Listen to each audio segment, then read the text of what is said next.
What's up, guys? Welcome back to the Honest Tattooer podcast, brought to you by Tattoo Smart, Tattoo Pro, and Steadfast Tattoo Supplies. My name is Jon Mesa. I'm joined by my co-host, Matt Truiano. Hey, how you doing? G Money. What up? And we have some friends in the house. So, Lalo, welcome back. Thank you, guys. Hello, hello. And Ozzy, welcome to the podcast, man. It's a great pleasure to be here. Thank you much for inviting me here. No, thanks for coming out, man. Sweet. So, how's everybody been, man? Sick. Good. Not bad. Good. Pretty good. Pretty good. Good, sick. Yep. Well, we're recording on a Friday, which is totally different. Yeah, than sorry about days. Well, good. You know, things happen. Matt had the Hershey squirts. It was coming out both ends. It wasn't pretty. It was not pretty. Cross contamination. So, guys, Lalo, introduce yourself for the people so people that don't know you, even though they should all know you by now. I'm like The return. The return. most annoying person in this podcast always. I am Lalo Yunda from Colombia. I've tattooed in New York City for about 20 years. I was on the TV hit show Ink Master, season 2 and season 9. I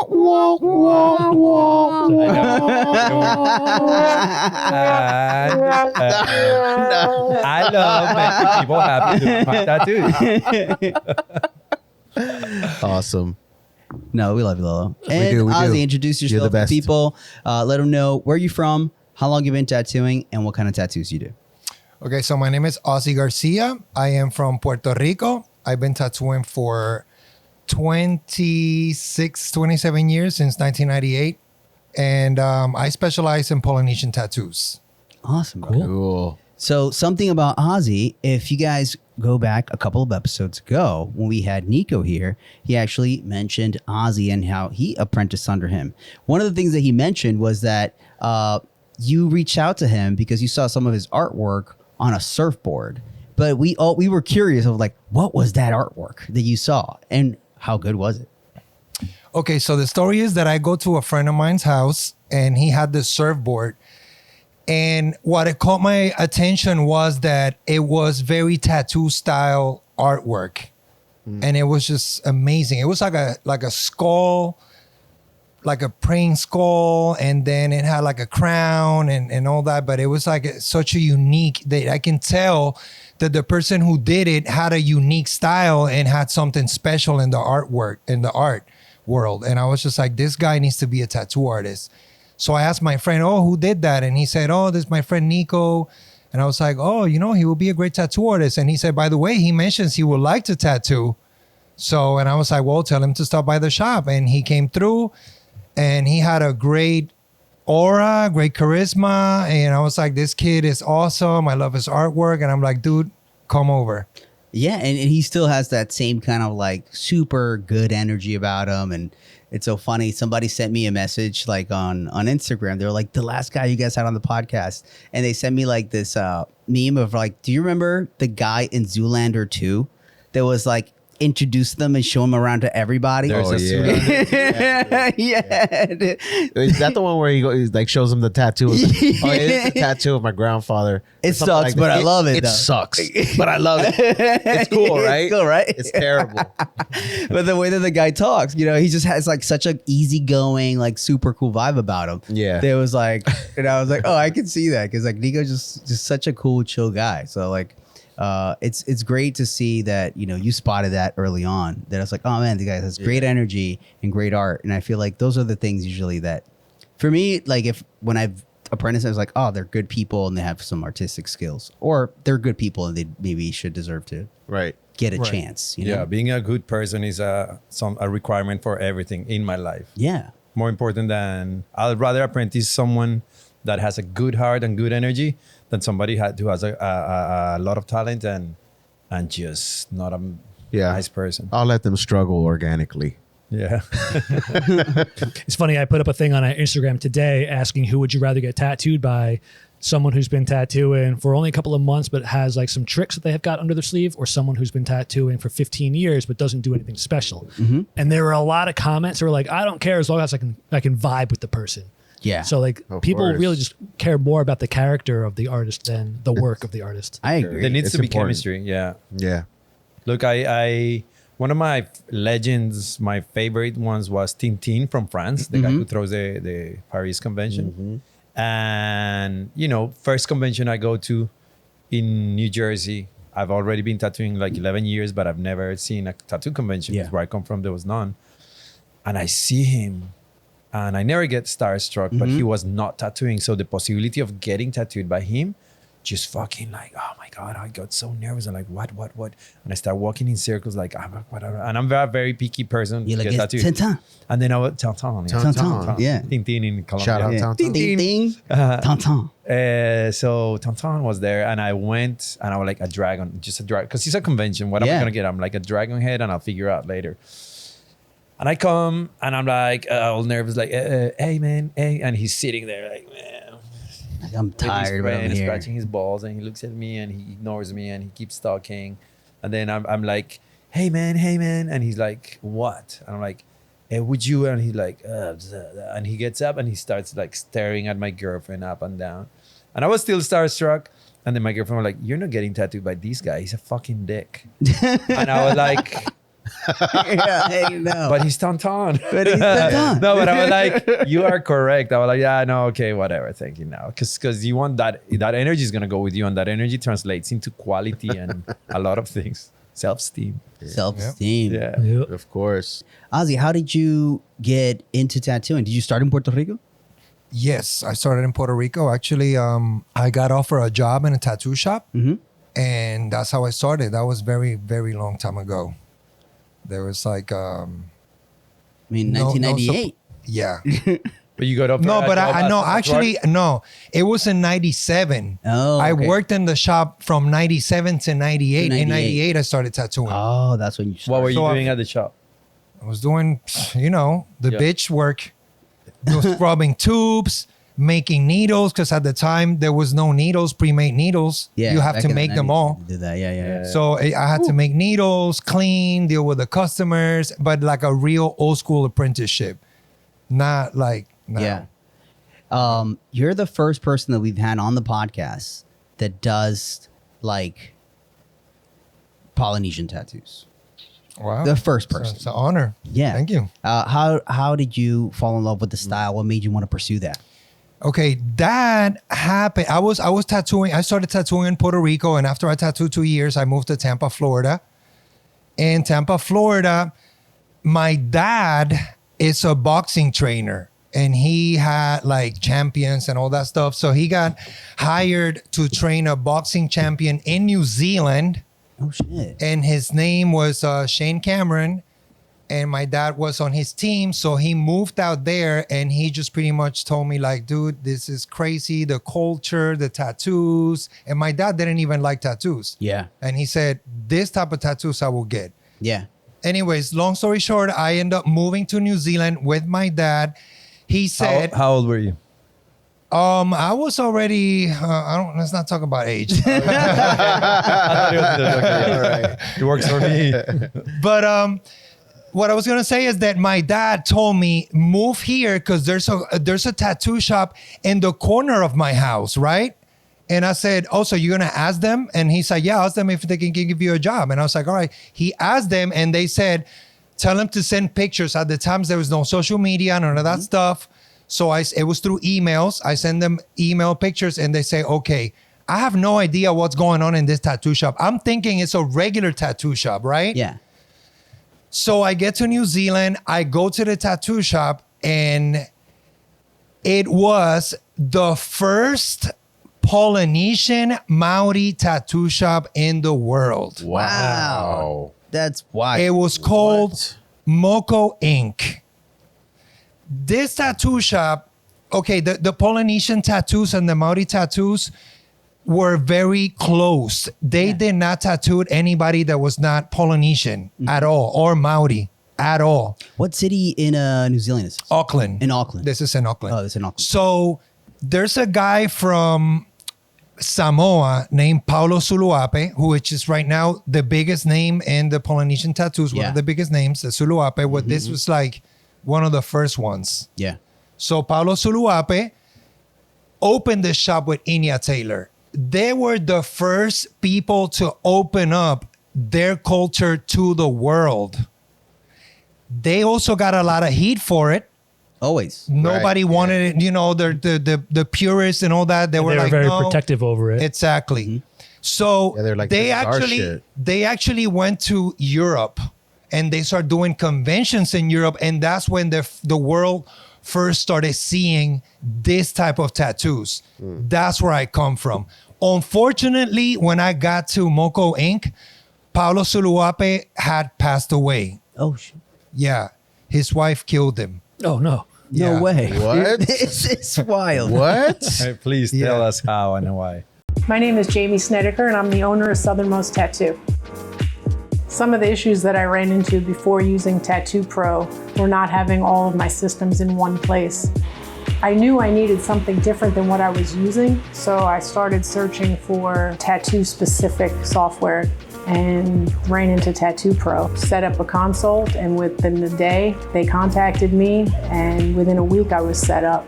Scheduling, release forms, payroll, artist schedule, client information, and now it's all in one place. Since we started using Tattoo Pro, our workflow has improved dramatically. No more scheduling mishaps, and our clients love the easy online booking. It's literally helped us grow the business. With Tattoo Pro, we've doubled our revenue in the last year, and we've increased our staff by 4 artists. If you're considering using Tattoo Pro, it's a no-brainer. It'll give you more time to do the things that you love, such as tattooing and running your business. Call and set up a demo today. You won't regret it. I don't really know the true story of it. Oh, we I love just speculating. heard- We're not gonna, check you on this. We just want to know. There's no black checkers. Yeah. Well, apparently it was because he was becoming somebody because of the tattoo, Yeah, and he was gonna leave her because he was blowing up. Because he had Exactly. groupies. He was blowing up. He, was good. I think he did had I think he did had somebody there too, a girl or something like that too, and the wife, and it was causing a lot of conflict and stuff like that. So she hacked him with an axe. Oh shit. Whoa, Low profile, just to keep it on the. Sheesh. that's a. I mean, if that's what I've been told. If I'm wrong, I apologize to anybody that knows the true story. But you know what I'm saying? It's somehow that line. that kind of went around. Yeah. Jealous. Because Paulo and Inia, which it was the guy who I worked for, his name is Inia Taylor. They were boys. They were, you know what I'm saying? They were boys. They had a tattoo shop together. Paulo, as a matter of fact, Paulo's station was like here underneath. You know what I'm saying? Yeah. So I worked in Paulo's station. That's what they had me work. But okay, when I go there, I don't see any regular tattoos. It was just all Maori and Polynesian tattoos, mostly Samoan.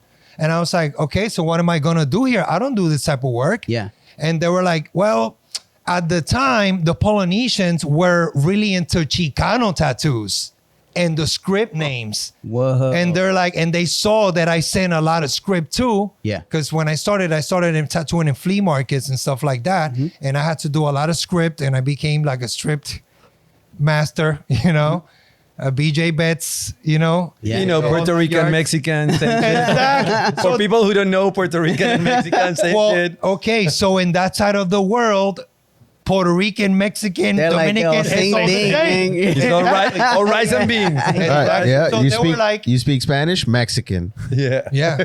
So they were like, okay, you're Latino. They want to get these tattoos. We don't mind having a Latino here.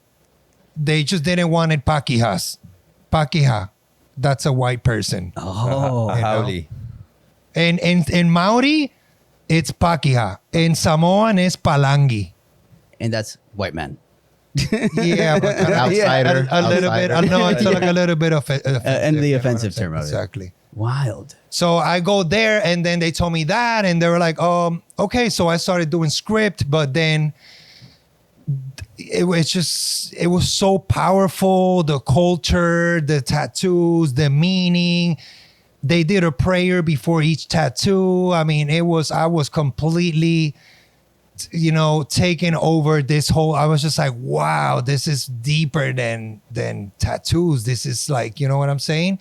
Yeah. So they actually embraced me. They treated me like, and I told them I want to do this, and they're like, well, you're going to have to do kind of like an apprenticeship. all over again. Mm-hmm. So I kind of started doing the apprenticeship, but I kind of got tired because I was already tattooing for like 8 years. And I'm like, I'm not doing an apprenticeship all over again, you know? Yeah. So next door, there was a barber shop, and underneath there was an art gallery, like a graffiti gallery. So they told me, hey, I told him like, I have an apprenticeship. I don't want to do this.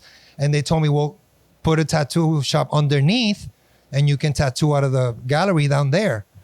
So I went down there, and then, you know, with all the people, and I went there to the libraries and the bookstores there had so much information and books about all Polynesian culture. I was just like consuming all this information.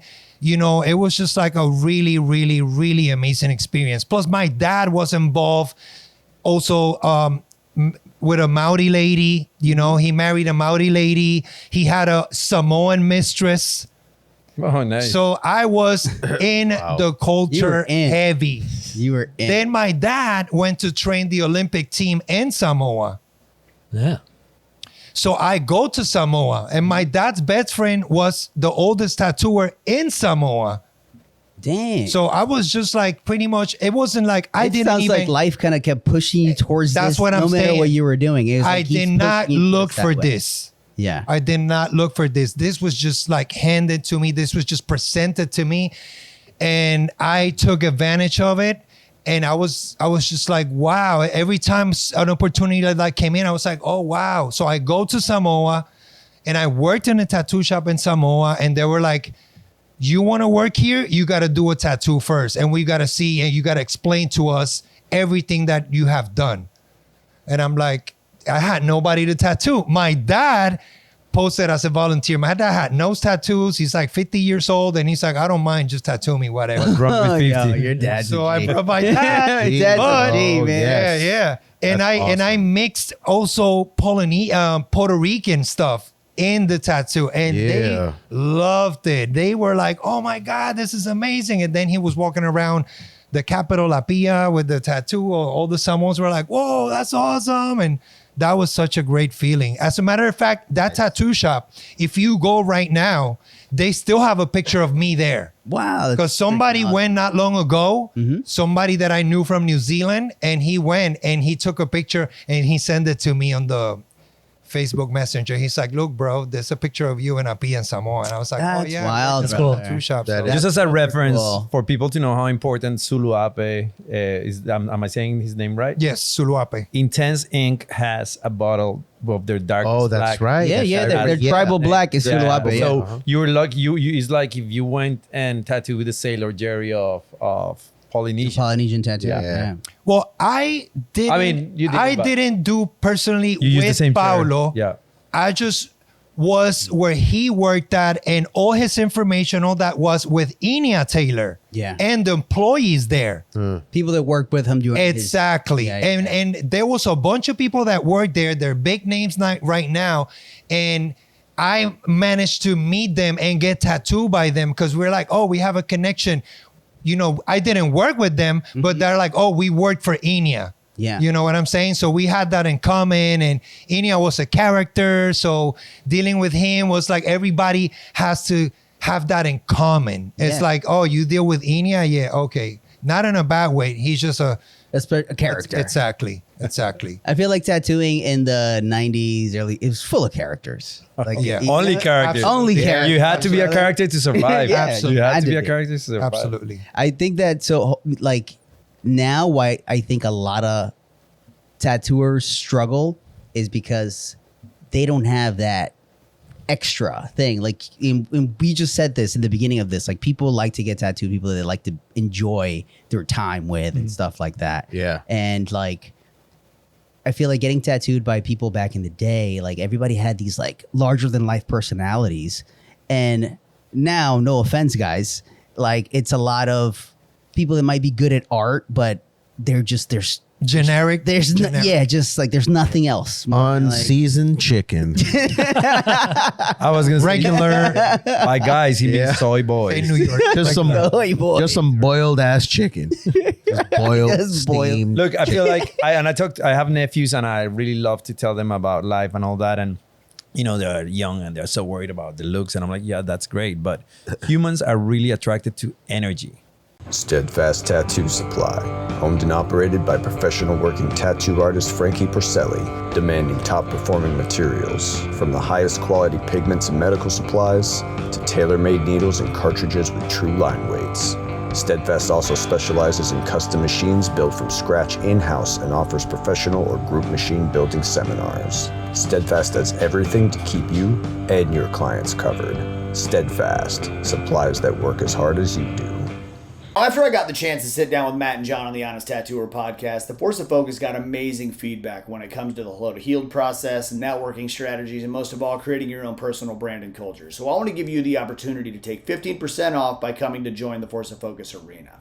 Now, this is a community of high-achieving tattoo artists who are all here for one reason: to be around like-minded individuals who all want to grow not only in our personal lives, but within our businesses. We're going to walk with you side by side to build out every system you could ever imagine to not only ensure the fact you're on the right path, but how to be able to see your dream life and then achieve it.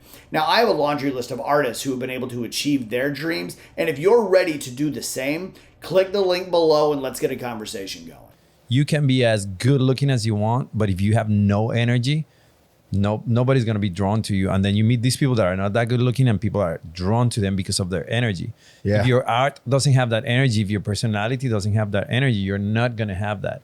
100%. Like back in the day, Yes. Yeah. like look, like if you really look, pay attention to the bands and the music you like, what is it that you like about them? The energy, the thing, because they're not the best musicians of the world ever. Yeah. You know, like people who spend 30 years studying music and this and this and that and know how to do all the difficult things, they do music that attracts only 20 people. Mm-hmm. But when you have something to communicate and is that energy that you kind of like express your feelings through that's what people is attracted to. And I feel like that's how tattooing, not everybody, but there was much more of that before. Now you have these amazing artists that are impeccable, but there's something missing. And this goes to social media too. Like I don't post much ever, and I don't post about my life because I'm stupid and lazy. Yeah. But I think people do want to know who you are. And in the start, I was like, no. People That's want to true. know who you are. Because I remember, do you remember Shay, who used to work with us? He was always telling me, dude, your clients, they all want to hang out with you. And I was like, okay, cool. But now I get it to this era. It's like, yeah, you want to get tattooed by someone cool. You want to get tattooed by someone that you relate to. Yeah. And who's the best? Who's the best for you? Mm-hmm. What goes more with your energy? Right. So I think that's a very important thing, like the energy that you put into what you do and how you live life and all that. And we're missing a lot of that. I agree. I Yeah, agree. for sure. That's because of saturation too. Oh, yeah. Also, There's- there's it's so many. oversaturated, It's a so, very yeah. oversaturated market. Well, let's talk about New Zealand still, because New Zealand's one of my favorite places I've ever traveled to. It was just an incredible. I've been there twice, and I got to travel a little bit in, and it's been a good amount of time there. And I was like, man, this place is amazing. So, you're in Auckland. How long did you stay in New Zealand for? I was there for 2 years. Okay. And yeah, I was just there. My dad pretty much was the one that put me on, but then it's such a small place that I don't know how I end up in every single circle there, like with like the top people within the fashion, within the music, graffiti, like every single person who was like on the top of the food chain at that time, I was just managed to be their friends. It was like unbelievable. Because you were part of the scene. And also because being Puerto Rican there Very was unique. Yeah. there were no Puerto Ricans there whatsoever. No Puerto Ricans there. So when I worked at Inya Moco Inc., I was working there, and one of the guys that worked there had a roommate, and he said, oh, you have a Puerto Rican working with you guys? I want to meet him. When he came in, he's like, I want to meet a Puerto Rican guy. This guy was the #1 guy who brought in the hip hop and the breakdance to New Zealand. His name is Daryl DLT. Cool. Daryl DLT came in and he said, bro, like, I never met a Puerto Rican. I want to meet a Puerto Rican, blah, blah. And he was Kalen's roommate So I met him, and then I was hanging out at their house the whole time. They had another artist there named Turu Makina. He's a tattoo artist, but he does the full face moco. He has a full face moco, and he only does Maori tattoos. He did my back too. I was gonna ask you that. Did you get tattooed over there? Of course. Yeah. Most of my tattoos are done over there. Mostly done by Kaylin. Official tissue. Exactly. Yeah. And I also got tatao done, which is the hand tap. I got most of my tattoos done traditional with machine, but I did got hand tap by this artist named Croc. And he learned from Paulo. Okay. He did learn from Paulo. Even though he was Pakiha or Palangi, but he was a different type of guy. He really respected, he was really into the culture. You know, and he was a great guy. He was from England, as a matter of fact. He passed away not long ago. Rest in peace, Crocky. He did my traditional tattoo in my leg, but the rest of the tattoos, everybody there pretty much uses machine too. Wait again. Where was the Palau from? The Suluape? Suluape. Where was he from? Samoa? See, Yeah. So, yes, Paulo Suluape was from, and now that family is still really going on. And then his brother. You're kicking the camera right there. Sorry. Still right? center, yeah. Okay. Okay, his brother is the one who's running the show now.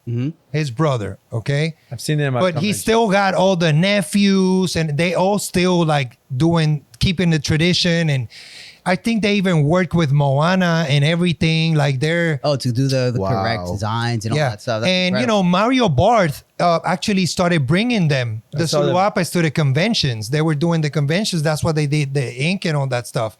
But in one of the conventions, they were there.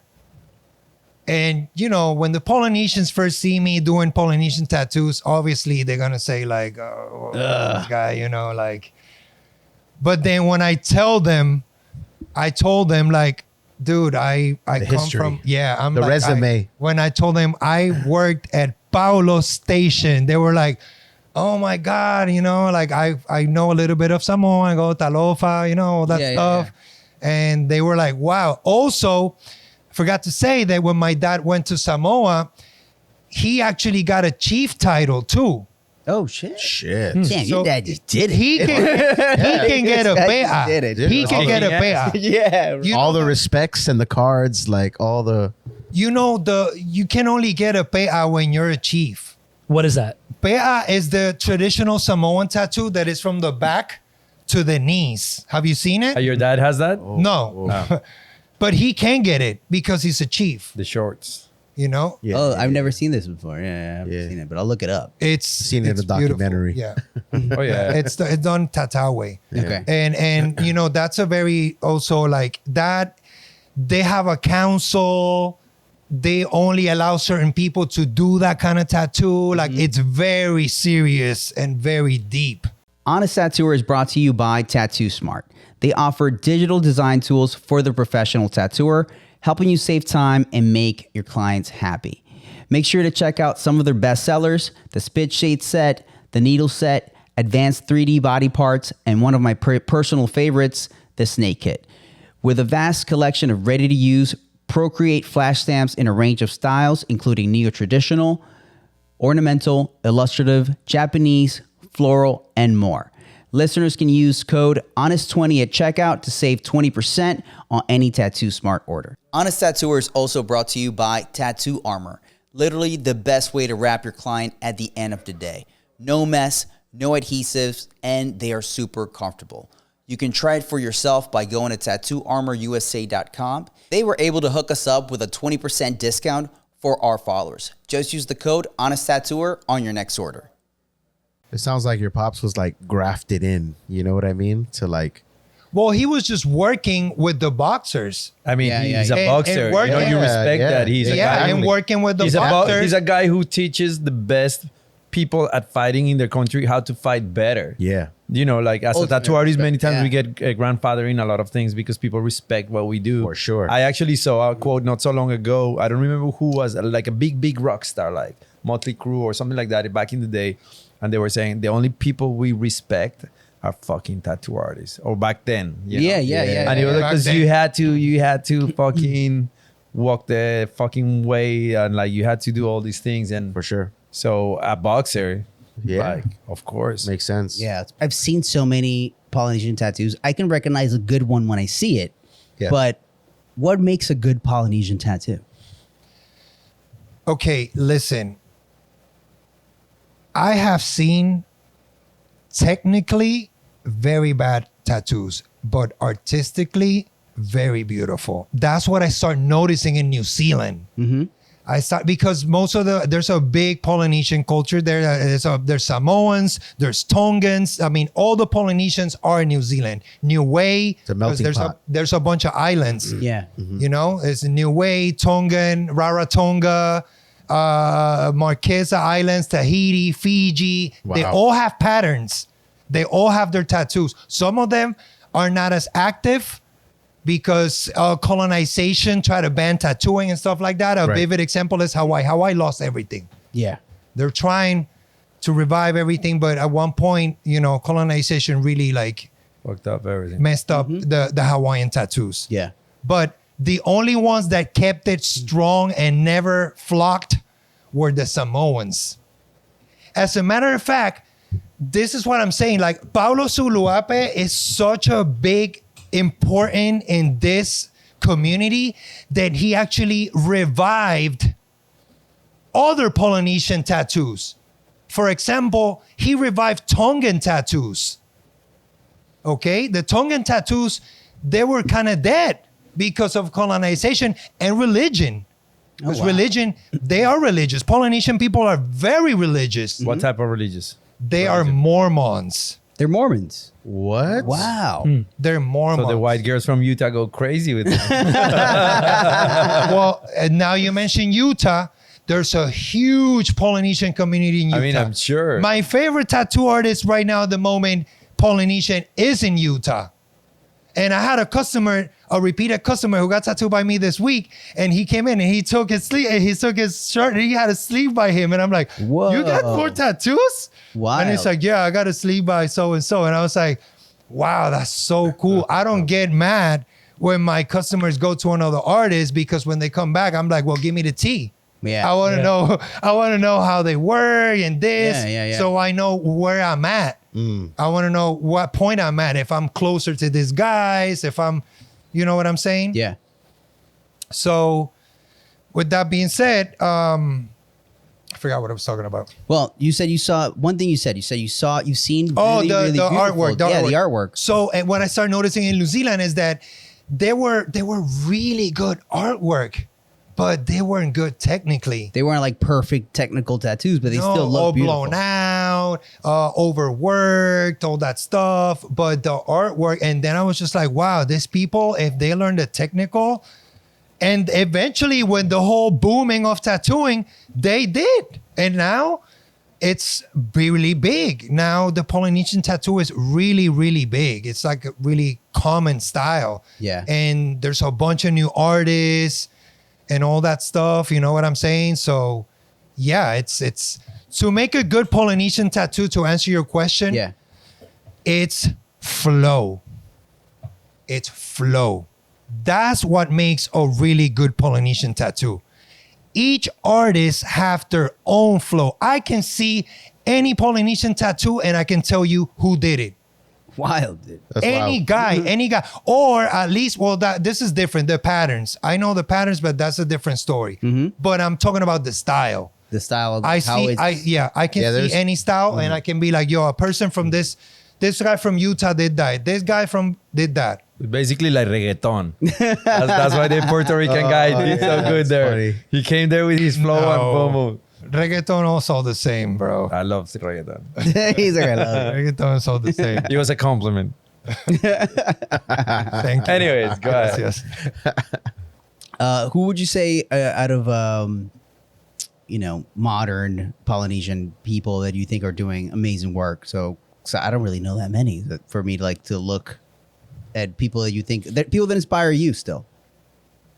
Well, like I said, there's this guy that I just saw his work, but I've been seeing his work a lot. He actually mixes Aztec with Polynesian.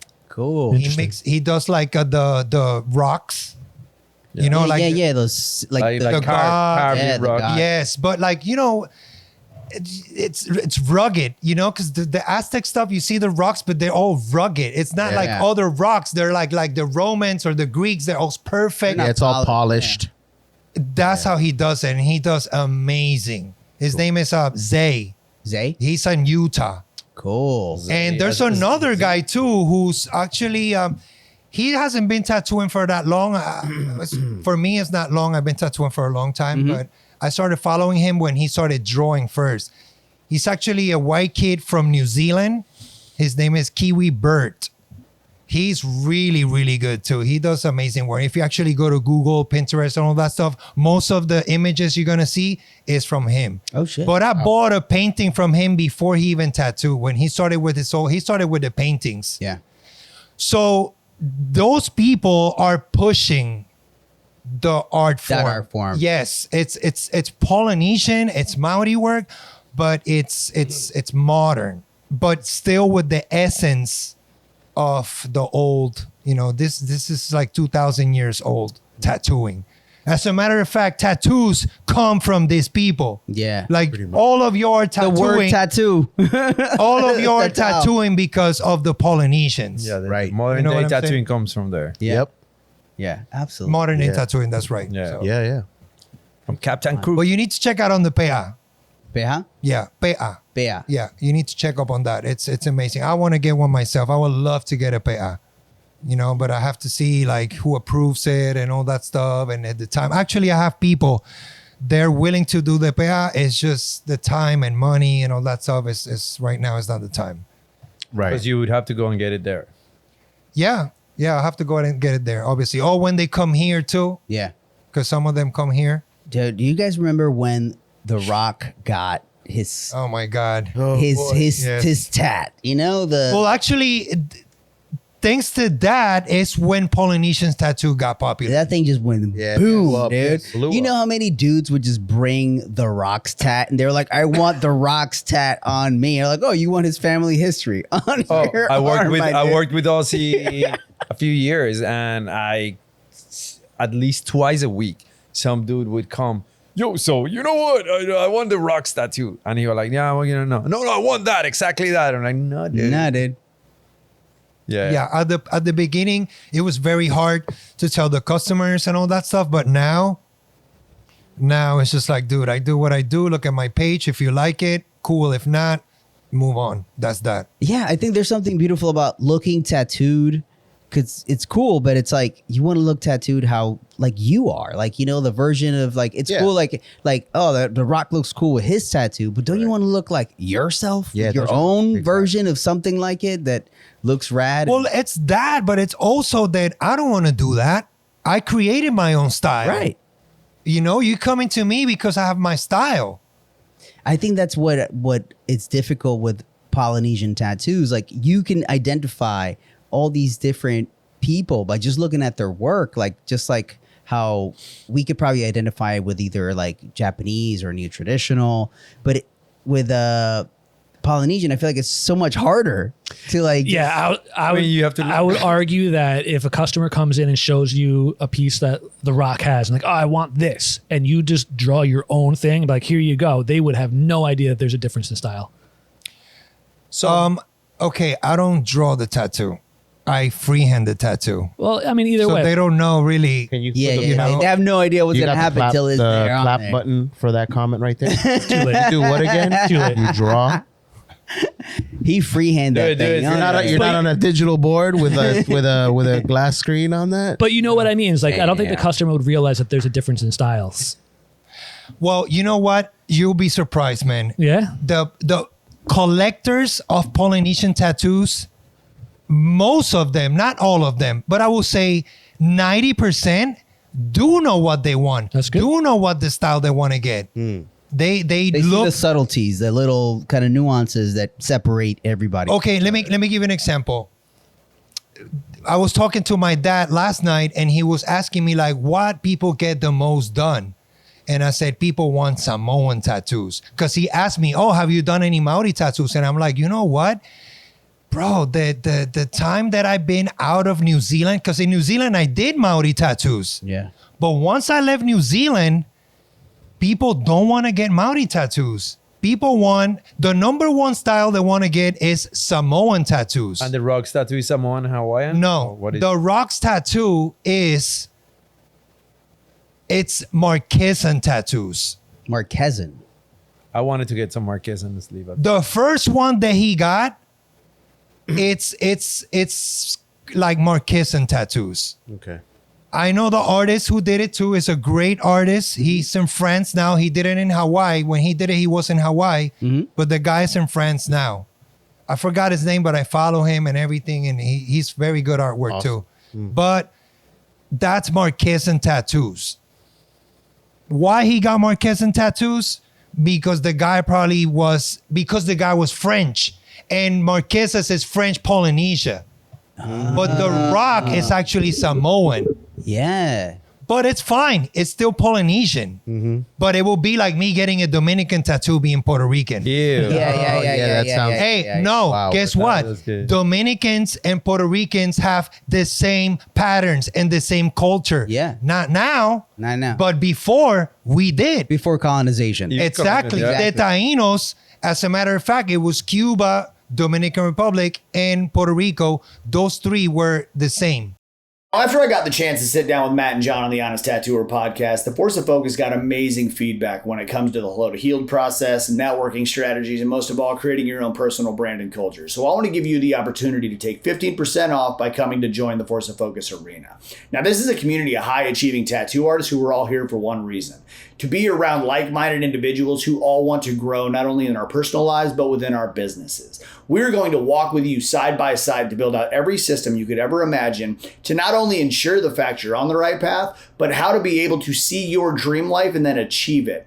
Now, I have a laundry list of artists who have been able to achieve their dreams, and if you're ready to do the same, click the link below and let's get a conversation going. Philippe Lou's dad, Felix Lou's movie is coming out soon. Oh shit. I think it's a That's very cool. interesting. I remember looking at that family and I was like, I want to be like them. Yeah. And for the people who don't know, like, I was going to Philippe say, a lot of people don't know who Philip Lou's family is. No, I know they don't know, but he definitely was one of those guys who revolutionized the history of tattooing in the late 80s, 90s, and he did Yes. things that changed the tattoo industry, not only technically, but also like energy wise. Artistically.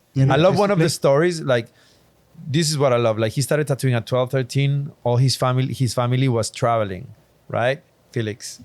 And he was buying fabrics from India, selling them in Eastern Europe and all that. And he had tattoos. And everywhere he went, people were like, fuck the fabrics, tattoos. We want tattoos. We have money for tattoos. And that's why he started tattooing.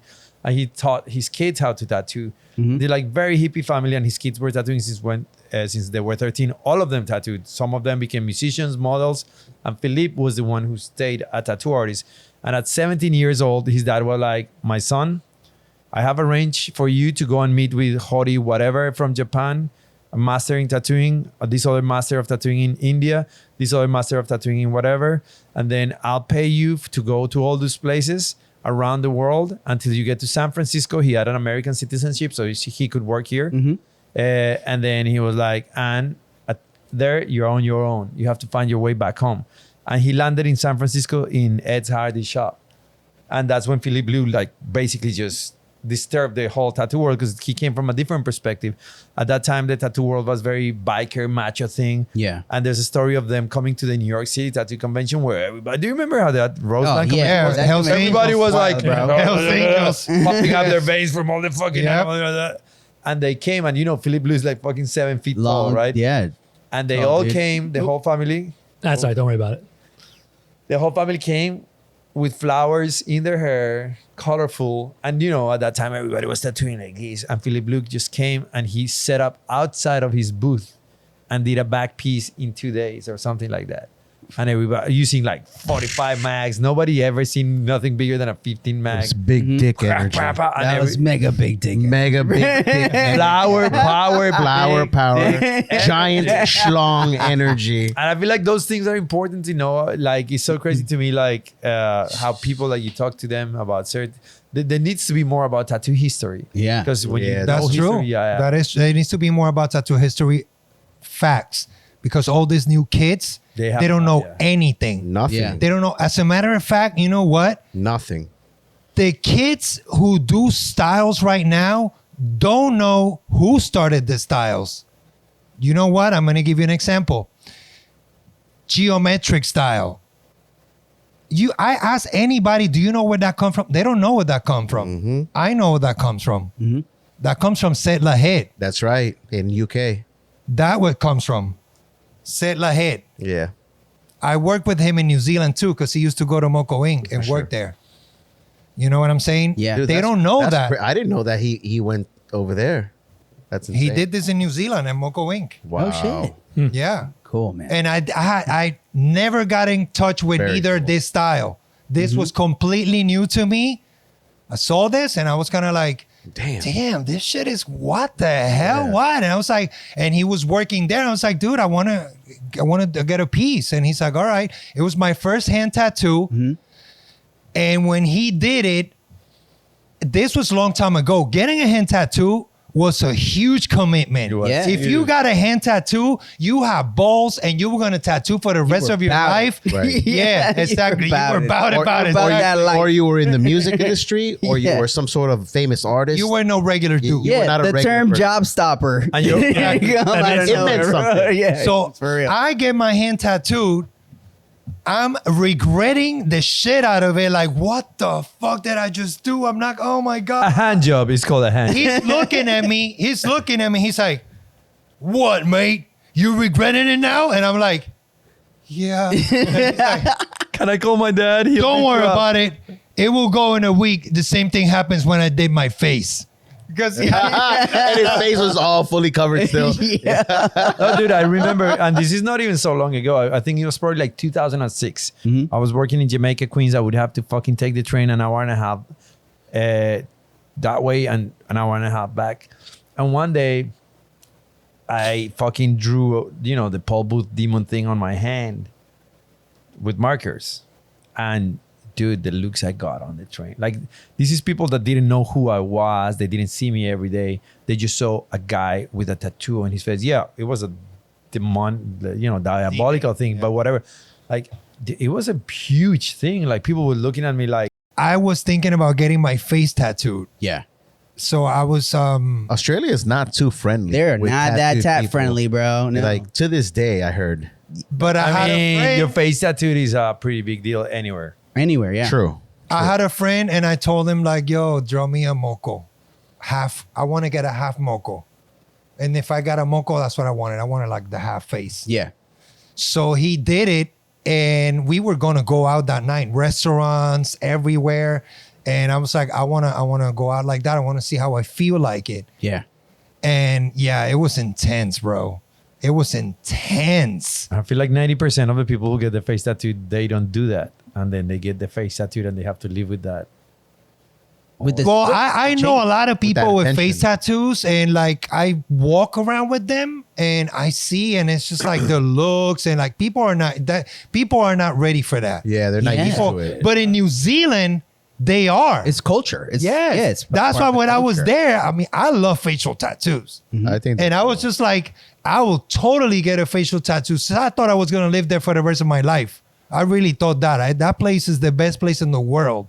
Seriously, Aotearoa, New Zealand, best place in the world. My heart is there. I thought I was going to live there for the rest of my life. But anyways, I was like, I'll get a facial tattoo here because it's more common. One thing though, I'm not going to lie.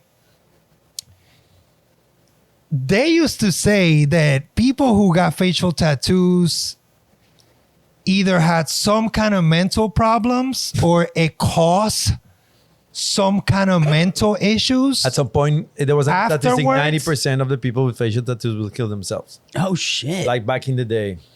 You know, and I was kind of like, well, I don't feel like that, and I want to get a facial tattoo. You know what I'm saying? But when I really looked into it, it has like a little bit of reality to it. Not all of them, but I do have met a lot of people with facial tattoos, and they're not right there. particular people. Of course. You like know? like he's like a dude who wears makeup like that all the time. Or but like there was a law like in some states in the South you could collect money from the government if you had a face tattoo on the argument that you could It's in get New Orleans. like a That was in disability. New Orleans. Yeah. That was in New Orleans. So that's why Yes. a Yes. lot of guys back The punk rockers. the punk rockers that and the hobos. yeah, and the all those hobos that dudes. have like the pit bull on the street. Yeah, asking yeah, for yeah. money. Remember, they were all here had- in New York. Remember? Yeah. They were Gutter punks. yeah, Exactly. Yeah. It's A lot of them were those- getting tattoos on the those, face because yes. they could get money from the government. Get the fuck Yeah. outta In New Orleans. here, Yes, bro. I remember that very clear. Yeah, 'Cause I was in Tampa. And It was they like, were you know, doing you're that. an Yeah. 18-year-old kid, you left your home, and you know what? If you get a face tattoo, You can get a check by the $500 government, a bro. month. Oh Yep. yeah, I'll you do get it. it, and then, oh wait, this is worth more than $500. Like Yeah, what the impact in my life. I was very good friends with a guy one of the first tattoo shops that I worked here in New York. Was this guy with all his face tattooed. At that time, nobody had it, and you know, we would go out and walking 3 blocks with him. It was, you know, it was like being a celebrity without the private jet, the bodyguards, and all the good perks of it. Yeah. And like people would go and grab his face, like, did that hurt? Like, No way. yeah. High school students on the subway were scary with him. Like everybody who wanted to fuck with someone would fuck with him. And like we were friends, we were getting drunk, and like he would be like, you know, when I was 19, this was cool, but now I'm 30 something, and like You just I want to like- chill, have yeah, a chill and night. Then, and then he was like, exactly, and then he was like, who's gonna date me? That's why I date these whole crazy fucking girls, because who's gonna fucking date me? And then at some point I was like, so you regret it? No, I don't. Like, because I feel like for him to admit that he regretted it, it would hurt more. so, I've only met one person, and I met a lot of people with face tattoos and implants and all that, vampire woman, Emilio and all that. The only person that I know that he has the energy to be on all the time, and I'm sure he has a toll on him, is Emilio. Emilio. as well. Yeah, he's got He's the energy, bro. He's all the on time. forever. Because like bro. I've been with a vampire woman in Venezuela at the air, like we were hanging out for a whole weekend and all that, and you know everywhere we went, just people like that. And then when we were at the airport, she was like hiding behind me and like, can you get me food? Can you or like wow, imagine to live like that. Oh, you know, like you cannot take it. that's exhausting. To me, that's like putting Yeah. a spotlight on yourself and never being able to turn it off, not even when you go to sleep. Mm-hmm. And everywhere you go, and people's gonna judge you. Like I had dreadlocks that I didn't cut for 12 years. I had like prophet dreadlocks, like all the way to here and like that.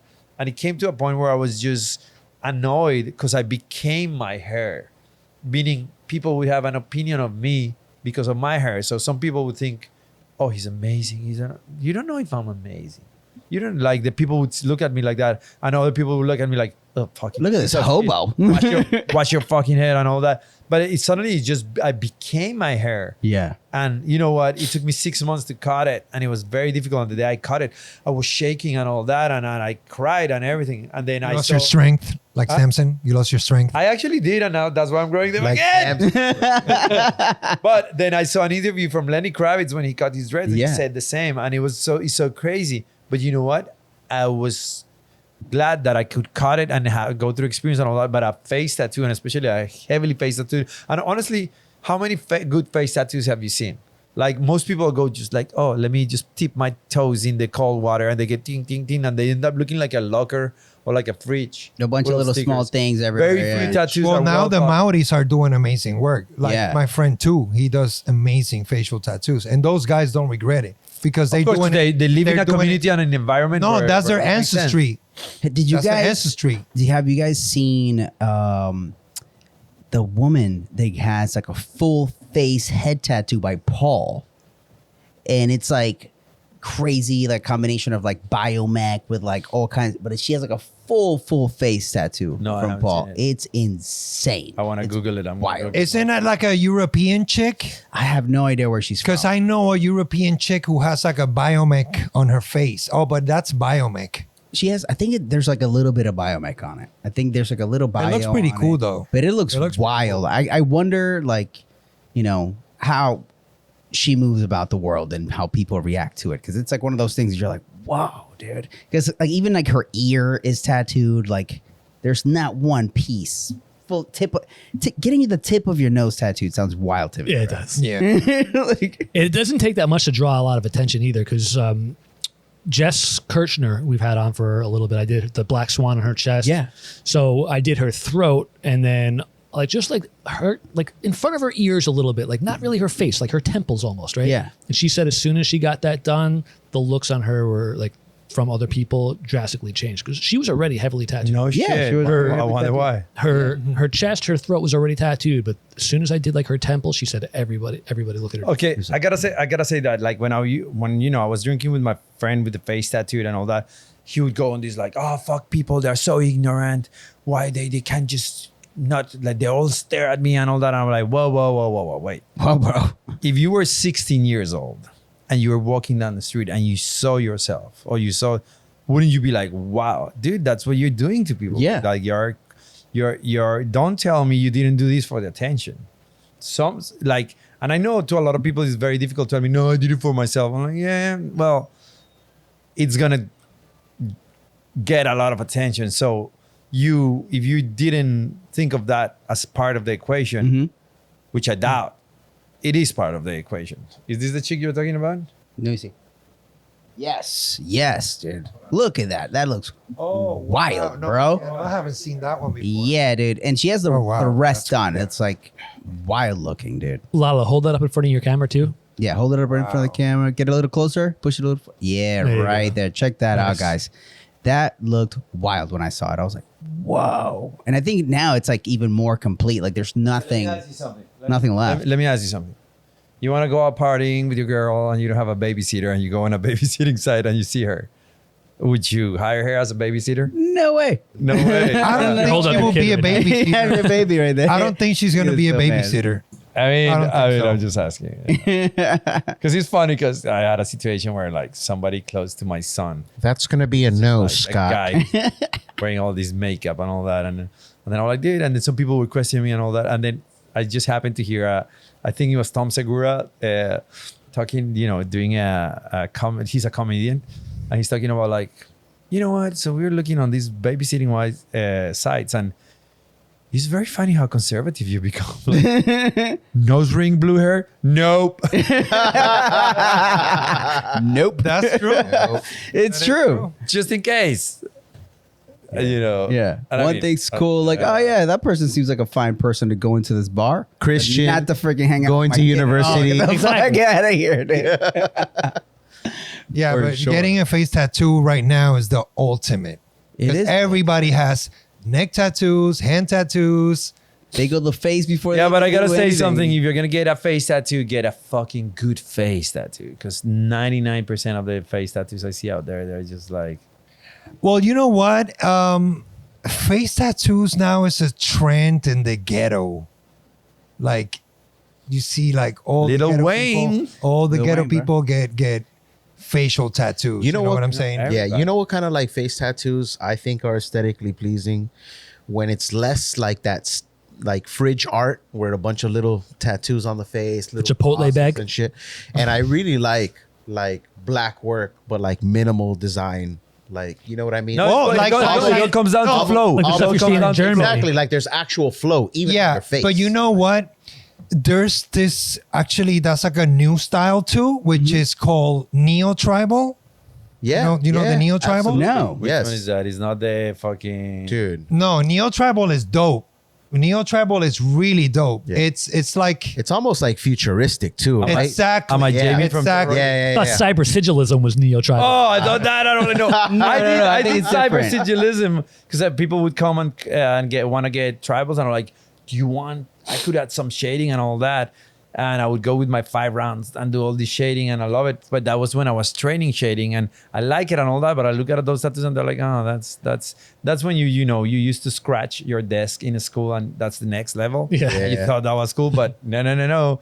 Guys, that's gonna be there for Guys, forever. you remember Full offense on cyber sigilism. by the Wait. way. How do you call that? No, neo tribal. Okay. Listen, there's people doing some facial neo tribals now that I will get that. you're like, oh, it's sick. Yeah, it's like It's this looks beautiful. Do you guys remember Hori Muja? sick. No, Yes. Hori Muja. He did all of the like. Oh man, we have some probably like in the in the bookshelf. in the or bookshelf. Like he did all the like pen and ink like Oh yeah, compendiums of like koi fish and all that. Yeah, dragons. Oh, dude. Oh, He must have- Japanese tattoo design. Every He tattoo did, shop. Yes. every tattoo shop had these books by this. every artist of every tattoo shop. had these. He must have made books, so bro. much money with that. Snakes and hawks, dragons. Yes. I forgot all the. He other has like books. I know it's like snakes and hawks, dragons. They were like the spiral bound Coffee. soft covers. Yes, Yes. the black Yes. spiral. Yes, he had like black tribal that went from like his bottom lip around his like to chin and Maori, wasn't down. it like Maori kind of? It looked kind of Maori, but it like No, it was like that's not Maori. but it wasn't. But it was like just solid black, and it was just like block kind of going down like that, and then another stripe in the middle, and then it kind of curved. Like it had that vibe of like what neo tribal kind of looks like now, Yeah. but he had it like back in the day. And that guy has a wild story, by the way. I don't know if you guys know his story, but I know a little bit of it. Say it. So he went to Japan to do like a formal like Hori apprenticeship, right? Then I think he moved back to the States.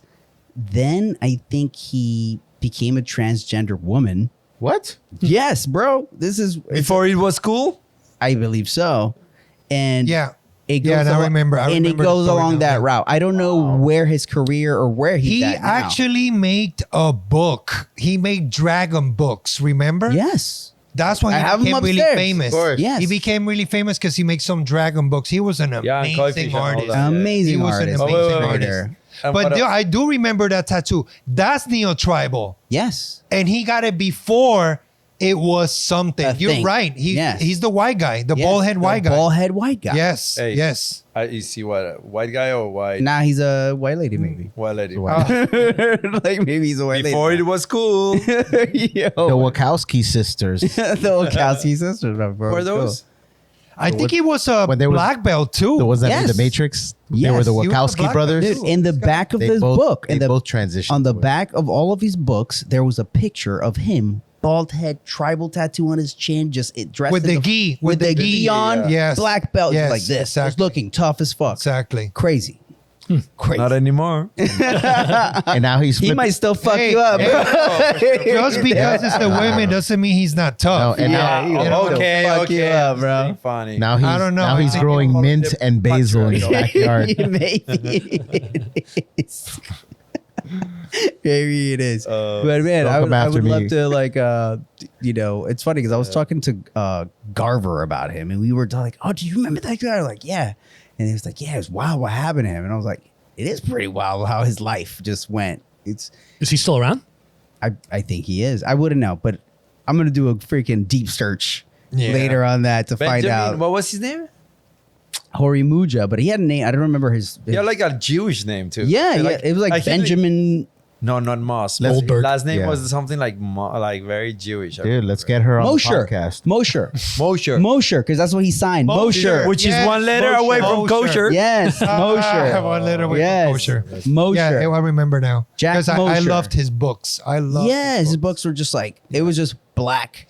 And he was just like such a cool looking dude. Like you Yeah. could see his Like a pictures. character and from you're a like, comic book. Yeah, Yes, you're like, he oh, looked this like a guy looks character. badass, bro. Yeah. Like, Yeah. wow.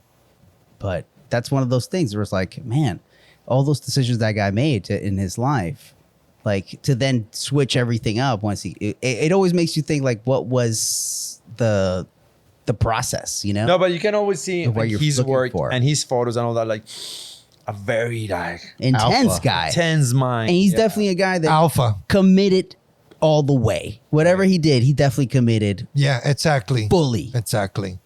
So Only pussies dress up. Yeah, I'm going all the way, my guy. check this out.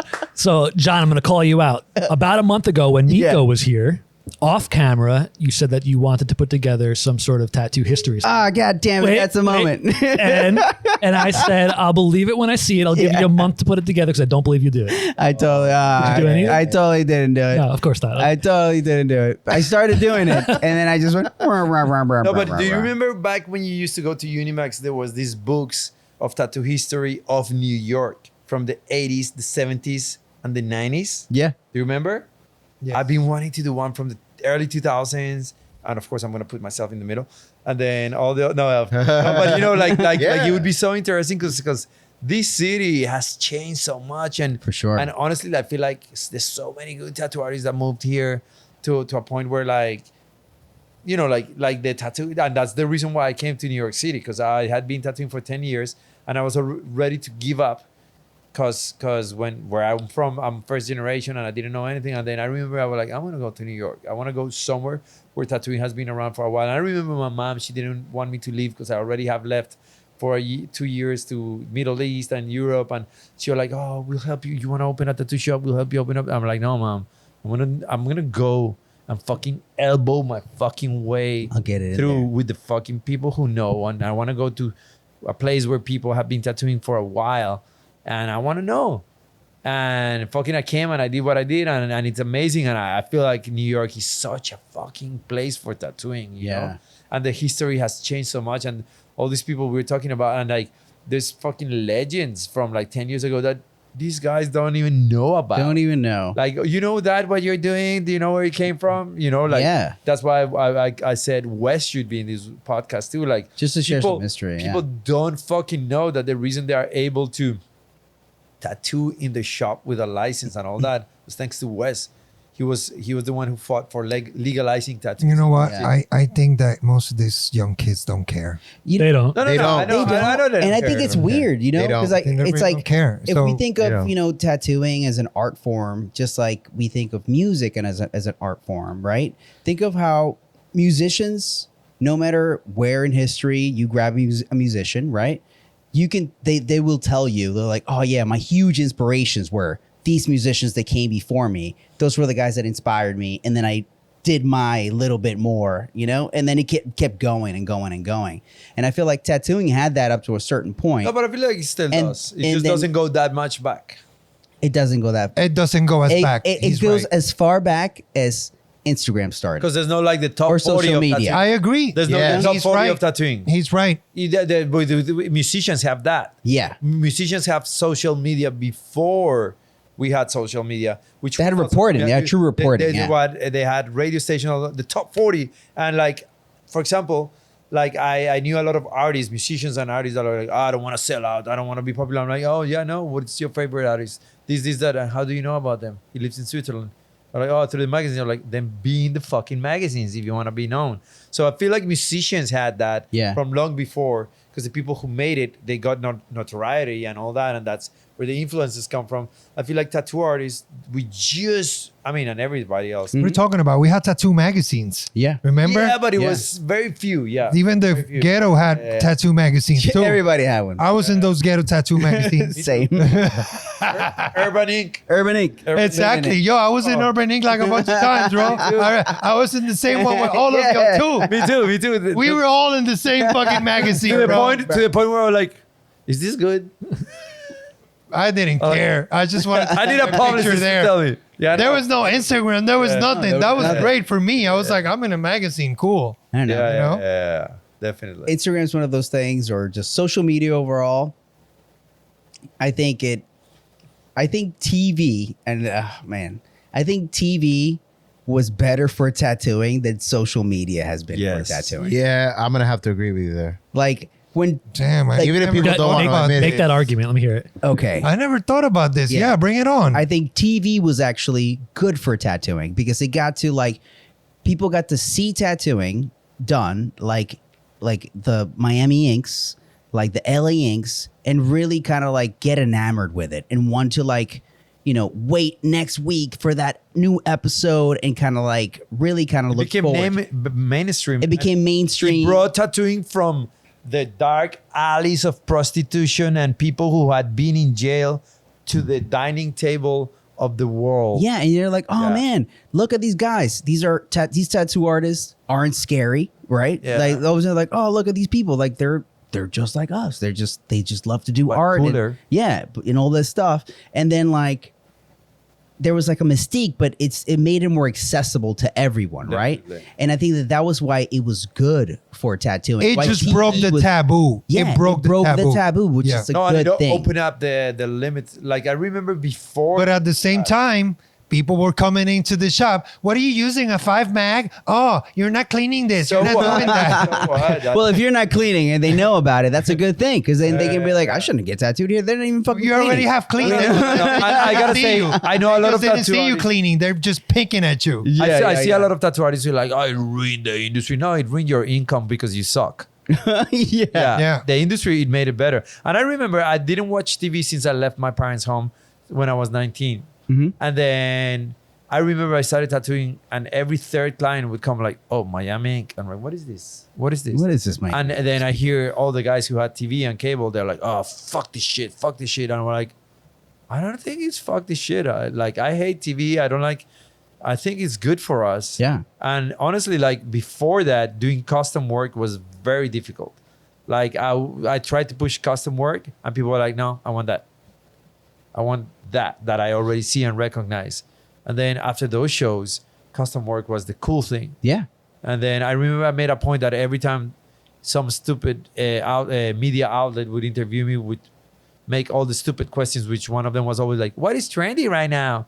And I remember they would come to the studio to interview us when tattooing was like, "What is trendy right now?" And like all the other artists like, "I'm not gonna answer that question. That's so stupid." I'm like, no. You need to understand. We're talking to people. You know what's trendy right now? Custom tattoos. Go to pick an artist that you like and look at the work, and wherever they're gonna land with the design, know that you're gonna like it and go for that. You know, like, and I feel like it was a difficult thing to digest, but from the first minute I saw it, I was like, this is good for us. And look, You know it what? has become. Talking about tattoo history, the first tattoo show was done in Tampa, and it was an old school artist. You know, like Gil Tattoo Monty. Wars? Yeah. No, Not Tattoo Wars. Tattoo Tattoo Wars Wars? is after. No, Tattoo Wars is after Miami Ink. This was an real old school tattoo artist. I'm talking about real old school, like Gil Monty kind of old school. Yeah. That generation. His name was Doc Knock. He had a tattoo shop in Tampa, and he had some artists there. He had Mike Parsons. You know who's Mike Parsons? One of the first ones to do realism. Dino Cook. Yep. You know, cool. Mike Parsons is that generation. Dino Cook, contemporary with Dino Cook. Yeah. Did the same work. Absolutely. The first ones to kill the realistic tattoos. Mike Parsons worked for Doc Knock in that tattoo shop. It was called Valhalla Tattoos. They did a tattoo show just like Miami Ink, before Miami Ink, on the public channel. Oh shit. Because get they outta couldn't here. afford it to do a show. So he said, I want to do a have tattoo this show. idea. Let's do Yes. it. So let's do it on a public channel. And I guess some producers saw it. And they're like, we can pick some money on this and now make it huge. And That's where blow it Miami up. Ink comes from. Damn. It comes from Yeah. Doc Knock. Doc Knock. Doc Knock. Well, the reason why I said, the part of like then social media came through, and then I think TV gives you the tattooing and the history and the stories and everything like little by little. And I think social media just oversaturates everything with just mainly just short images, right? There's no like knowing of like what it means, why you're getting it, and it just becomes a lot more superficial than I feel like how the tattoos that when you saw on a show, you got to, even if it was a small tattoo, there was usually a big meaning behind it. And that got people really attached to the idea of like, oh man, I want to commemorate something that's meaningful to me. And then with social media, it's all about like, I want to look like that. And that's true. where it ended. That is true. It's like, oh, I like the way that looks. That's true. I like it. That's why all the social media gurus who will teach people how to gain followers and get more attention and more engagement on their posts, they tell you the biggest thing that you need to do is you need to be a storyteller. Yeah. Why did those shows work? Because you wanted to hear the story of the people getting tattooed and why they were getting what they were getting. If you just post a picture and don't tell a story, it doesn't mean anything to anybody. But if you can tell That's the an story, extra job. Yeah. yeah, but I mean that's what you got to do. Unfortunately, Yes. Yeah. Unfortunately, no. That's how human brain works. We work with histories. That's why the Bible is such important. Like that's why a narrative is important. Like if you are in the narrative of finance, you'll see everything through the eyes of finance. If you are under the narrative of conspiracy, you'll see everything under the narrative of conspiracy. If you are Christian, you'll see everything under the narrative of that narratives, because that's how like humans need stories to put things into context. And we forget that, and it's important. That's why it's important also to like. I think Paul Booth was probably the first, and I remember I didn't live in the United States back then, and I remember people criticizing him, like, "Oh, is like personality culture? I don't know. Cult of personality. Cult of personality and all that." And like, yeah, but that's what people follow. That's what people like. Yeah. You guys ever hear of the Moth Group? No. The Moth Group was started like in, I want to say the early 90s, mid 90s in New York City, of like a very underground storytelling group. And they would just meet up.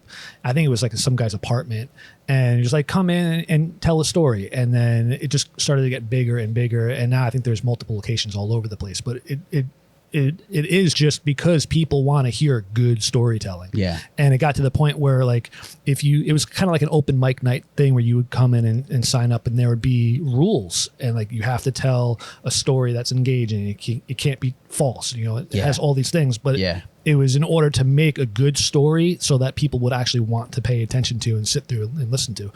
And the reason why I brought that up is because it kind of tied into the storytelling with the social media posts. I was listening to Chris Doe's podcast, The Future. Yeah. And he was saying all of this is like, if you want to kind of grow on Instagram or anywhere in social media, like you cannot forget the storytelling aspect of it, because that's what people are most interested in. They don't care. I mean, they care, but they care less about the image that you're posting and more about the story behind it. What's behind it. And that's why I think the TV shows were so successful at getting more people interested in tattooing. That's what I was going to say. In a true sense, other than like a social media post where they're just like seeing an image and they're like, oh, and then after that's only for tattooers. Yeah. Yeah. It's all for tattooers. And then after you the algorithm saw that you're interested in one image of that. Now it's going to just give you so much of it that you're just like, oh my God, just another one. And it's just like, now you just swipe faster because you're just like, there's a million of these, whatever. How many people, and I'm not going to say her name. There's a tattoo artist in New York City, in Brooklyn, super good looking girl.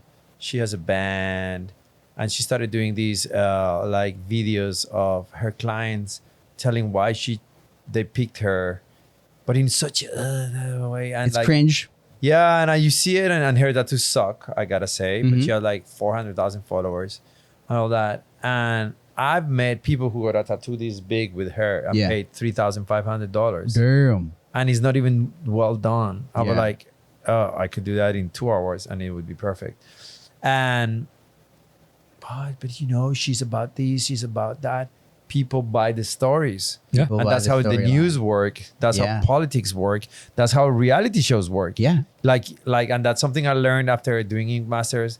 The first time, I had a lot of friends who worked on TV and all that, and I understood how it worked. But once I did it and I saw it, I was like, oh, wait. If you don't give them a story to tell, there's nothing they can use. Yeah. If you use, we tell stories.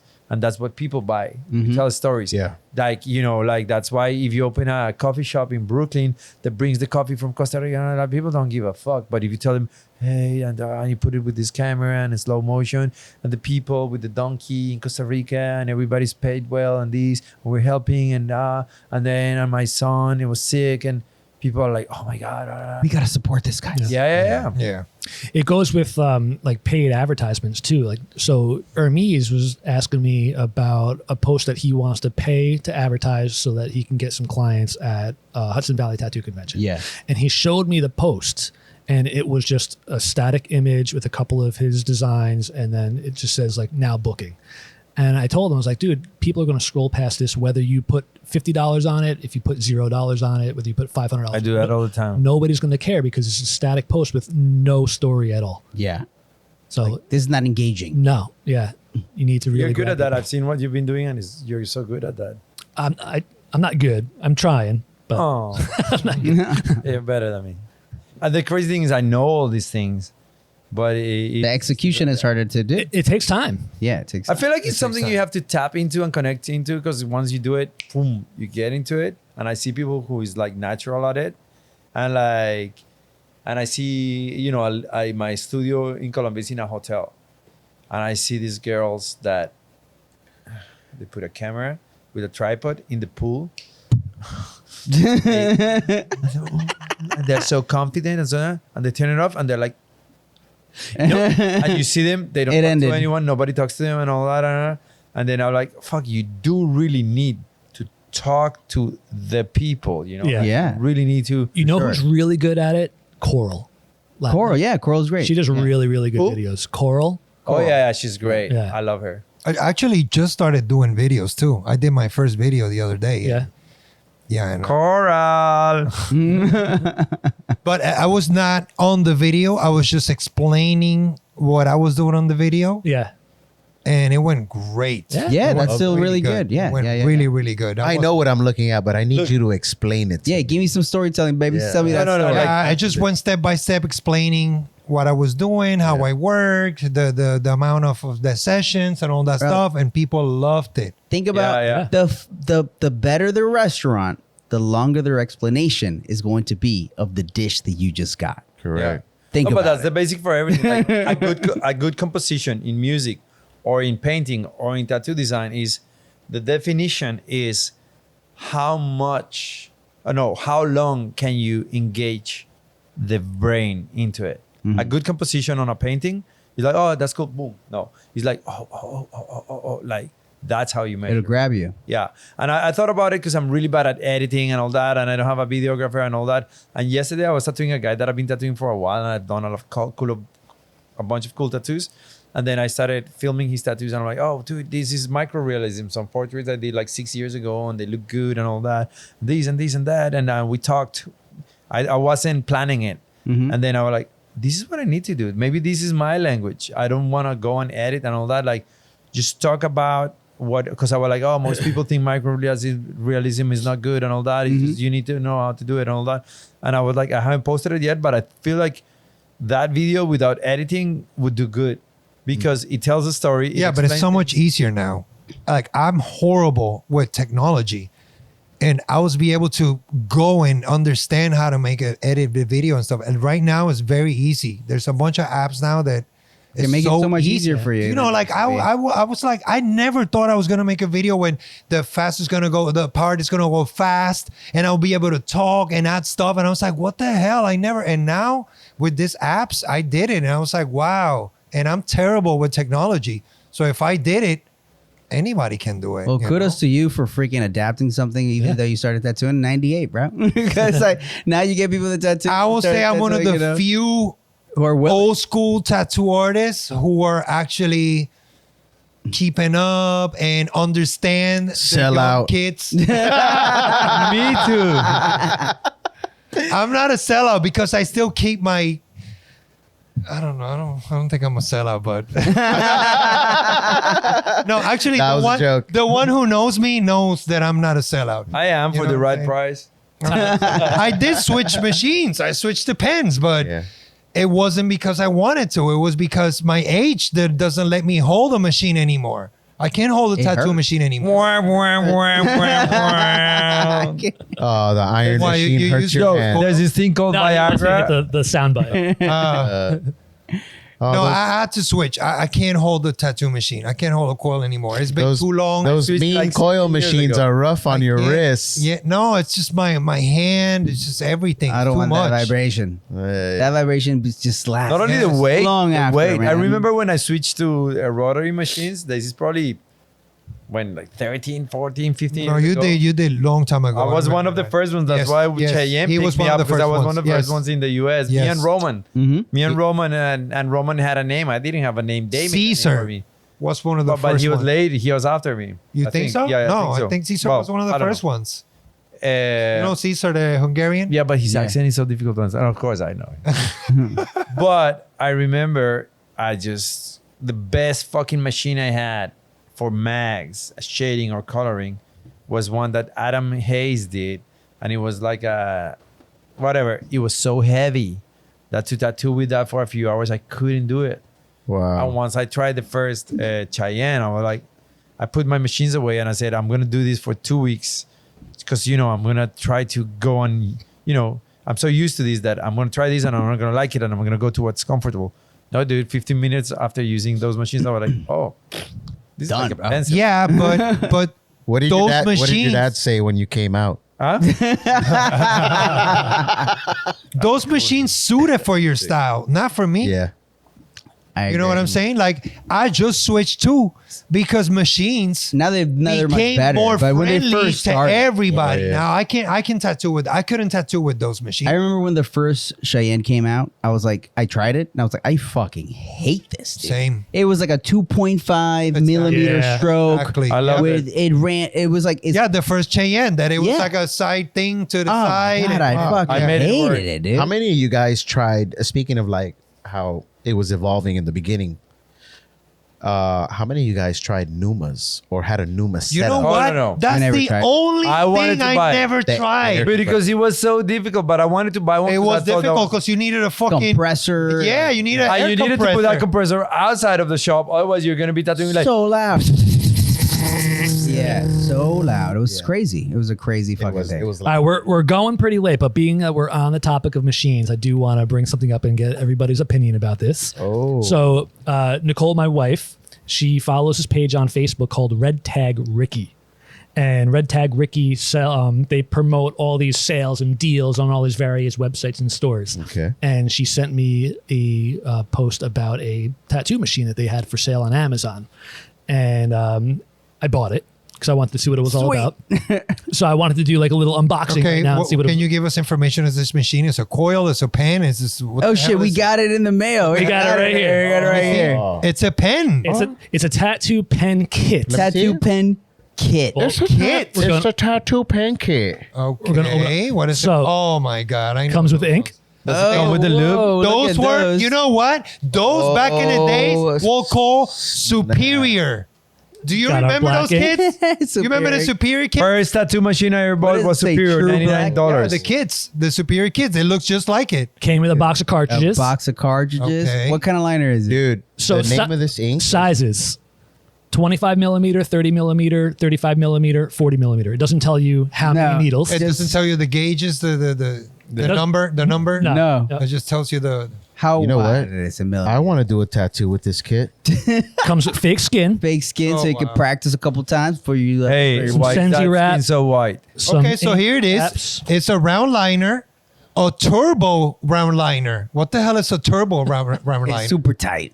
Empty round liner. What the hell is that? It doesn't have the. And needle look, in we're the doing middle. an No, unboxing right that's now. a round shader. They gonna also open up have right a here. round shader. Huh. All right, let's open this up, and we got All right. the wireless pro. The wormhole inks right here. Wormhole. So tattoo. check it out. Oh my god. We've got an adjustable stroke length on this machine. How much was this whole kit? Comes with battery. That's what I'm going to get to. Dude, I know how That much it looks is. like that looks like a FK irons. Right? Yeah, that's like Oh, a FK dude, hold on bootleg. a second. Bootleg Comes with the FK. battery. 2 batteries. Dude. It has the one that's attached, and then the extra battery. So I thought this Pretty was gonna be good. like so featherweight because it's like Oh, gotta that's be the cheap. This is the RCA. the magnetic connector, Yeah. right? Yep. Sick. Okay.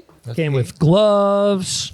It came with stencil Oh, some paper. stencil paper. All right. So So I just gotta travel with that overseas. Let's go around the thing. now that you know what was Guesses. in this box, let's take guesses of how much this cost. $39. This is actually fancy. Look at this. Look 39 at bucks. that, dude. It looks exactly like one of the. I want to do a Bro, what tattoo the with this. hell? So do I. I'll do it and I'll do a good tattoo. Yeah. All right, question. What's the stroke? Well, you Oh, can here it adjust is. it. It's adjustable. Who cares? Adjustable stroke, bro. What do you mean, It's who cares? adjustable.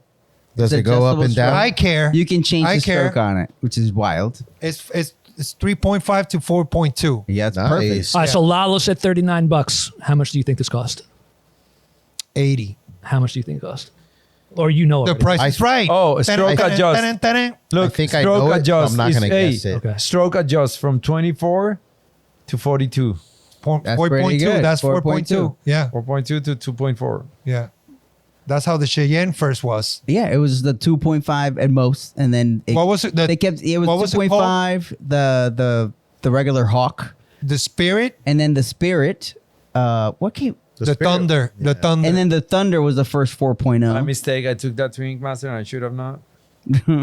So before we get off track, the total cost of this is $24.99. What? $24.99. How can you even $4.99. mail that? Like, how do you mail that? Yeah, Like, the shipping on that alone is like what? That's the cost of the shipping, maybe. Well, I say we No, take the these. that machine's $5. We put a logo on these and we sell it for more. Bro, that Right. machine is $5. Biggie's everything that's on there plus shipping, which probably costs more than everything. Yeah. Just Yeah. send it. Yeah. It smells like child labor. So, all right. So now I would love to open that thing up and look at it and compare it to an expensive machine. Just Dude, it to see feels the thing. solid. You can buy like 5 of them, put one in the microwave, one on the water. whatever. See You which can one always goes. spend I'm like here $100 thinking he just bought that machine for $24 and I just paid $189 for a fucking battery. Yeah, for a battery, dude. For a battery, not even a machine. Look, Yeah. that has a battery already on it. It has 2 batteries. Like 3. Yeah, it's got 2. It's got the one Feels on there and then pretty one in the solid. box. Dude. If I was able to come in yesterday, I had All right, plans so what to was your tattoo question? Coco. What was your question with this thing? I didn't have a question. Just wanted to see what you guys thought about it. Well, we I don't think it's know. I mean, amazing. the I think machine it's looks amazing. great. Look, We just as got to someone- use it. As someone who learned how to tattoo from a third world country, and my first tattoo machine was $99 a kit. And that was a lot of fucking money for me. I think it's good, and a lot of people talk about shit about all these kitchen magicians and all that. That's how I started, and that's how if you're 16 years old, you start the same way you start with a fucking bass in front of a mirror, playing like like that's how I Playing to your started, favorite whatever, band. yeah. And then a lot of things are gonna come out from that, and I know that a lot of us established tattoo artists feel threatened about that, but fuck, that's the way of the world. Like, we're becoming what musicians are now. Musicians, just a very small percent of them make it. Same thing with tattoo artists, and we can't stop it. Mm-hmm. And I do feel like if I was a 16-year-old boy from Colombia and somebody gave me these, instead of like, oh no, you should do this and you should do an apprenticeship. Who am I gonna make an apprenticeship with? Who was I gonna do these things with? Like, You're gonna buy a legit machine I think it's at good. Like, $1,000. I think- $1,000. I think, Or you can it's get- good for tattooing. go to Maybe whatever it's not good for website. us, but for tattooing. Correct. Yeah. What the hell is that called? Jebby, Lebby, Leggy, $25. whatever. Red Tag Ricky. Red If Red I, Tag Ricky. if I was staying one more day, I can go to would Red ask Tag you to Ricky, lend get me this the- machine, and I bet you. Let me see. And Well, that- what I was saying is I was sick yesterday. John, I was wanna check supposed to this come out? in yesterday and tattoo Coco with that machine, but I didn't make it in. Look, like, honestly, I just tried John's Cheyenne 5.0. Yeah. And I have the 4.0, and I do feel the difference, but like not that much. Like I am, because I learned the way I learned with homemade machines and all that. And honestly, the way I see it, I get a machine and like I feel how it works, and then I make it work. Yeah. So I guess there's 2 questions to ask when encountering a machine like this. Is one, which you already answered, is it a good or a bad thing that it makes it very accessible for anybody to buy a machine, which I say think is great. It's okay. And then the other question is, if this machine allows us to do a decent tattoo, why are we going to spend $1,200 on a Cheyenne or an FK iron? I tell you what, Or I know why. why? Durability. maybe not, but you know what? Just the Those machines don't last. The other ones No, will maybe last. you don't know. Let's say this one lasts. You know why? The reason I started using I saw the Cheyenne when it was not in America. I saw it in a convention in Boston, and there was one guy using it, and I'm like, that makes sense. I want to buy it. And then they were like, oh, cartridges, they're difficult. You cannot get them here, and that's why I didn't buy it. And then one of my favorite tattoo artists ever, a year later or 6 months later, Boris from Hungary, came to New York City Tattoo Convention, and I happened to be lucky to be next to him, and that's how we became friends. And he was using that machine, and I was like, oh, if you use that machine, then it's good. If you can make what you do with that, is good. So I feel like that is that's the reason why you buy a So BMW. if Boris uses this machine, no, if he uses it and it works good, yeah. I'm pretty sure Boris will make that machine work. Yeah, I don't no. think at Me this point too. Boris. Me too. Boris can Yeah, grab, no. No, but for With a a while. needle and make But it. But time. that's why you pay when you buy a BMW or a Mercedes. You know, like the legacy and the thing of like, for sure it works. Look, I get asked a lot, and I'm from a third world country. People ask me a lot, oh, what machine should I use? I'm starting to get. Lalo, to Colombia is not a third world country. Oh, it bro. is a third world. No, country. it's not. Oh yeah, it is. Go No, to it's where I not. live, and it is. People make like There's places like that here too. no. But look, people come and ask me what machine should I buy, and I'm like, I don't know, because I've been spoiled and I always use good machines. And I'm sure there's 200 brands that suck, but I'm sure some of those that suck are good, and that's why you pay that much for a Cheyenne for the guarantee that it's gonna work. Okay, listen, guys. Seriously, the best machine is the one that works for you. The best machine is the one that works for you. I've seen tattoo artists; they're amazing, and when I see them with the machines they're using, I'm like, damn, you're using that shitty ass machine, and Yeah. they're great. And they're great. So at the end of the day, it doesn't really matter the equipment. That's when people tell me all these artists, they're upcoming, or the people that I show them, and I'm like, it doesn't really matter. No, well, the people that work for me, I tell them use this. I think the But- reason why some of the machines that we use are so expensive is because those are the people that did the research and development Exactly. to make them. Exactly. And they are just trying to recuperate the money from making these machines. That machine's cheap because that person didn't have to do any research or development. They Exactly. just bought the other machine and they're like, copy these parts, give it With to me cheaper with parts. a little bit cheaper, where I Yeah. can cut some corners, and they can get you something that looks the labor too is not as right. Yeah. You know, it's not made in Germany, it's made in China. It's going to be cheaper. So I feel like those And you are know how reasons why there's some- the Germans are. They're very they make everything very effective, and they're very perfectionist. German Yeah. precision. German precision. Exactly. That's why Exactly. BMW and Mercedes are from there. Yeah. So I think that's why these machines are cheaper, but they fucking probably No, work but I'm just sure as good. out of the 200 brands that there is out there from cheap machines, there must be a good one. Of course. There must be a good There are some good ones. I heard about some good ones, but I don't dare to I risk mean, it. I don't. 'cause dare. we already- I'm very happy with Because what we're I'm already using. professional, Yeah. we already make money with this, so why would I even try when I can get these ones Yeah. for half a day or what? Well, I mean, it's depends. Like I was using Cheyenne all the way until I saw Nico, and Nico put me onto another machine, and he even gave it to me. He's like, "Here, take it with you, use it, and tell me what you think." I'm and gonna I buy used one of it, those. and I used it, and I now I'm telling Lalo, bro, this is Bishop. the best If you machine. want to sponsor me, I have like 0 followers. Dude, those What machine? and I I'll noticed tattoo the when I shit out see of it. artists, most of the people use that machine. Which one? The Bishop. Bishop. The Bishop. Yeah. A bishop? Seriously, it's A Packer? great. Yes. The Packer is the best one because you can do everything with the Packer. Everything. You can do shading, you can do outline, you can do everything. And the style that I do is You everything. need something that packs. I need everything. I need to pack. I need I need to pack outline, before I go to the shading. You need the pack before you go to the airport. Well, shit. All right. I think that's a Wow. perfect episode, guys. Yeah. I think that was a great talk. I Yeah, think it was a great conversation. episode. Yeah. Yeah. I And think it was awesome. impromptu. Yeah. Very I think surprising. those are my favorite ones. Those are the best ones. You just in my go off opinion. the cuff. We have conversations. Yeah. We learn about our friends. I think that I know now more about your history, even though I've known you for so many years. Now how Yeah, much a long time. Yeah. Now I feel like, I got to know more about your history, and I love conversation like Let's go like this. party. Well, Ozzy, thank you so much for hanging out with us. Yeah. Thank you Lalo, for having thanks me. for It's a coming great back. pleasure. Lalo. Lalo. Hey, guys, thank you guys Okay. so much for always joining us, for supporting the podcast. Make sure that you're liking this video. It really helps That's right. out our channel. And if you want to know more, if you want to see, make sure you go to honesttattooer.com and make sure you see all the stuff that we have for sale there. Tattoo history. We Anything gotta like do that tattoo helps us, and we got to do a tattoo history. And you got to John, make Jeopardy. the tattoo history. Look, now that it's actually on air and not off camera, you have my permission to nudge John. Yeah. Like, yo, No, get that there's shit some people together. dedicated to that, actually. I know there's a girl who's like super dedicated to tattoo history, and like you could invite her to the podcast. I'm going to figure out who she is. Sick. Awesome. Well, guys, have a great day, and we'll see you next week. Peace. Take care.